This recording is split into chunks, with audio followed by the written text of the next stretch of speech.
Hey everyone, have I here been a video on Dragon Ball Z Dokkan Battle. In this video, it is that time once again to talk about the only collaboration that Dokkan does on a regular basis, and that's with Super Dragon Ball Heroes. And this year, it seems like they're going to deliver. So with that, if you're new to my channel, like, subscribe, comment below, do all that good stuff. Let's go ahead and dive right in. So yes, I can finally make this video here. All this information came out last night, this morning.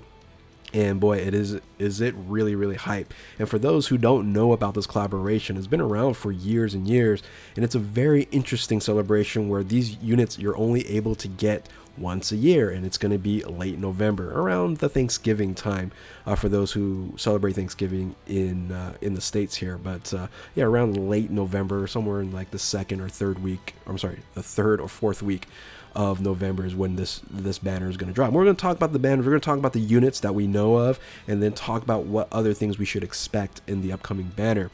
So let's start off with what we found out last night, and that was the introduction that we're going to be getting Super Hearts as one of the major units that we're going to get in the Super Dragon Ball Heroes collaboration, and then the 4 newly Dokkan Awakenable characters in Super Saiyan 4 Gohan, which was an amazing unit when it first came out, and Super Saiyan 4 Bardock. And then also the first time that they've ever done this is the previous year's SSRs that didn't awaken. They're going to go ahead and awaken them the year after. So previously, just like the Super Saiyan 4 Gohan, Super Saiyan 4 Bardock there, those are 2 years removed from the banner that was they were introduced in. So usually we will have to wait 2 years for the awakening. It seems like Dokkan realizes that's not a good idea, so they're going to go ahead and possibly just going to be doing this every single year, or maybe get rid of the whole, hey, we're just going to give you the SSR only, right? I'm not a big fan of it, and it looks like we're going to be getting the Supreme Kai Time and Robel as awakened as well. So expect all of these units to be on the upcoming banner that is, like I said, dropping late November. Now, with the introduction of Super Hearts, a lot of people were like, oh, well, who are we going to get? Who did Super Hearts actually fight in the promotional anime? Well, there's a couple that they ended up fighting, but neither of them we're actually going to get. Now, not for sure. There's hope, maybe some hope we might get one of them, but the first one is here's Super Hearts right here, is Daishinkan Gohan. Or Goku. So Daishinkan Goku is one of my favorite outfits that Goku ever has. And excuse me one second here. Sorry about that. I had a cough really loud. I'm still kind of under the weather. And but the Grand Priest or Daishinkan Goku is an amazing outfit. The look of it. And no, it seems like they're probably going to go ahead and skip that. And also they're going to skip the major battle that Super Hearts actually has, and that's with Gogeta Blue. Now, here's the funny thing. If they actually provided Gogeta Blue as the summonable unit on here, this would have been the first Gogeta Blue standalone unit that Dokkan would have had, and it would have been through Heroes, which would be very funny and interesting. But this was the major battle, the final battle in the promotional anime here.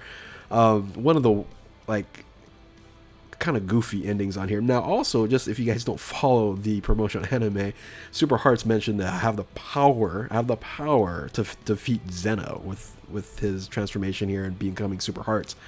That's pretty crazy, and said the promotional anime has nothing to do with the canon and things of that nature, so take that information with a grain of salt. But, you know, Gogeta Blue, being that it is the final fight with Super Hearts here, basically matches him, or even really beats him to a pulp, having the power to defeat Zeno. Just keep that in mind. Again, not canon, but good fun information to have.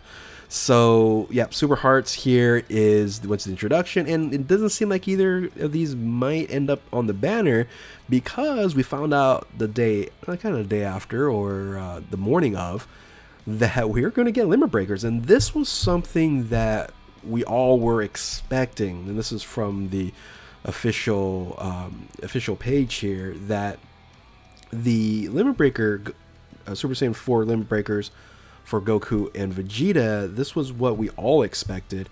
And throwing in hearts is kind of going backwards in what we've been getting, because because God Trunks in the promotion anime is after they fought Super Hearts. So they're kind of going back with the villains, but they're going ahead when it comes to the allies here in Limit Breaker, Super Saiyan 4, Goku, and Vegeta, and that's what everybody's hyped about anyway. So, you know, Hearts, they're really featuring it, but no one's really going to care much about Hearts unless he's just crazy OP.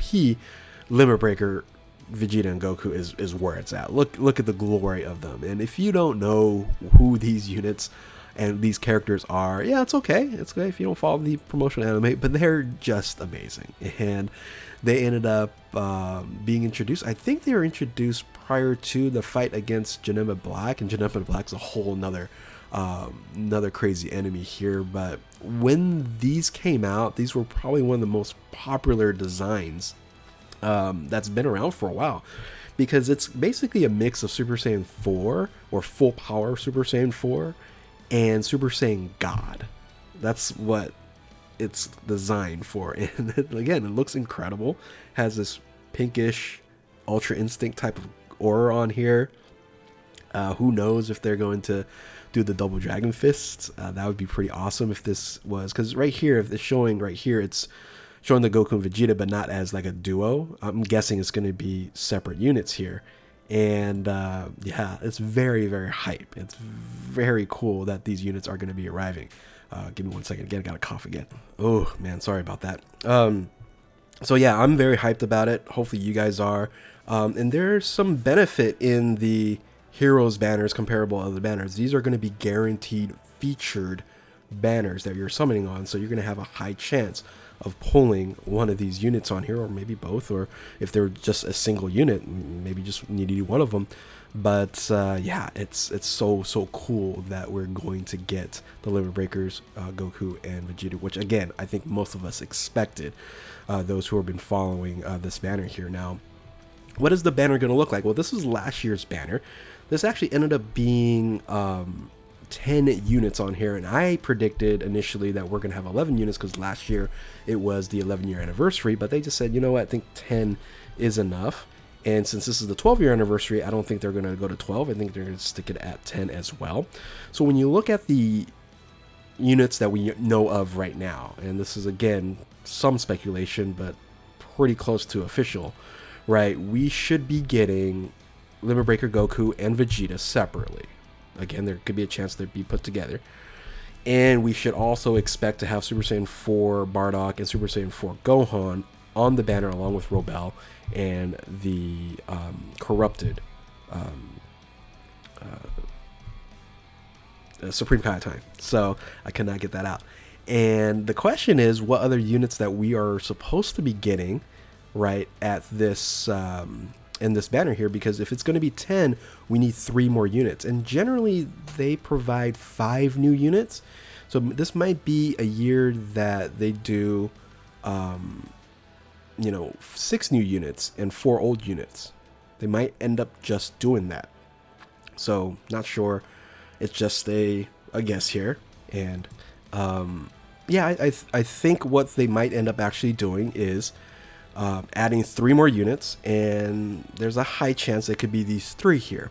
I call it Road Warriors Zamasu. That is part of this kind of arc that they pass by on. I think a lot of people would be very, very happy if they provided that as a summable unit on here. And then throughout the fight with Hearts, with Super Hearts here, you had the involvement of Jiren and Hit. And I think that would be some benefit if you can have Jiren and Hit with parentheses, like Zeno, or I don't know, just a different moniker, right, on there. I think would make these units be a little bit more valuable and useful in other, another teams. So something like that is, I think, plausible. Now, when you're looking at just the banner in of itself like this, it's already 7, so they could just keep it at this as well. I don't think they will. I think they would, spread out to 10 here, make it a little bit more hype. But I think also that if they made these the units, that these will be just SSRs. These won't be awakenable at this point, which I'm not a fan of, but I think they're going to continue to do that just to have repeat units on a banner the following year. Okay, and again, that makes, you know, a lot more sense here. So Road Warrior, Zamasu, Hit, and Jiren is an initial guess for me. Now, 2 units that could be possible that I would definitely, you know, root for is the before mentioned Daishinkan Goku. And then during this arc here, there was the introduction of Golden Metal Cooler, and he looks awesome. All right, he looks awesome. The promotional anime looks awesome in this art here as well, and that could be another unit. And again, they might not make it awakenable, and that would make a lot of sense as well. So either these 3, or maybe add one of these in place of. I don't think they'll do 2 Gokus. I don't think that's going to be plausible. I think with the limit breakers there, they're just gonna, you know, probably do that. But if they don't do Road Warrior Zamasu, they, you know, if they do Golden Metal Cooler, that'd be very, very cool as well. So but I think there's a high chance of Hit and Jiren being on as a SSR unit, so as a Jiren Zeno or Zeno, whatever you want to call it, the XENO, right, with the parentheses around it, again, would make them fairly valuable. So anyway, that's my thoughts. I wanted to at least make a video here. I've been out of town, still under the weather, and all this information dropped. We also should know what the EZAs will be. Actually, let me give me 1 second. I'll make the slide really quick. I'll pause it here, make the slide really quick, and I'll tell you what the EZAs were going to be. Okay, just made that really quick here, and I just want to end the video here. I'll probably discuss a little bit further in maybe another video here, but we should get these units here as Extreme Z Awakens, and that's going to be very hype. So again, just kind of keep that in mind as these, what is this, 1, 2, 3, 4, 5, 6, 7 units be Extreme Z Awaken. I can't wait for Thickness of Time to be Extreme Z Awakening. When Thickness of Time gets EZ8, I am going to cheer, because that's going to be probably the best support unit in the game. Hopefully they make her the best support unit in the game, and that'll be pretty wild. But anyway, there you go. There you have it. So tell me what you guys think about the possibility of this type of a banner on here. Are you guys excited about Limit Breaker? You guys should be, because they're pretty awesome. And yeah, you guys going to summon on this banner here. You know, remember, late November, both on Global and on JP, and it is going to be a blue coin banner, guaranteed featured. So with that, again, if you're new to my channel, like, subscribe, do all that good stuff. Thank you all for watching. Keep on Dokkaning. We'll catch you next time. Later.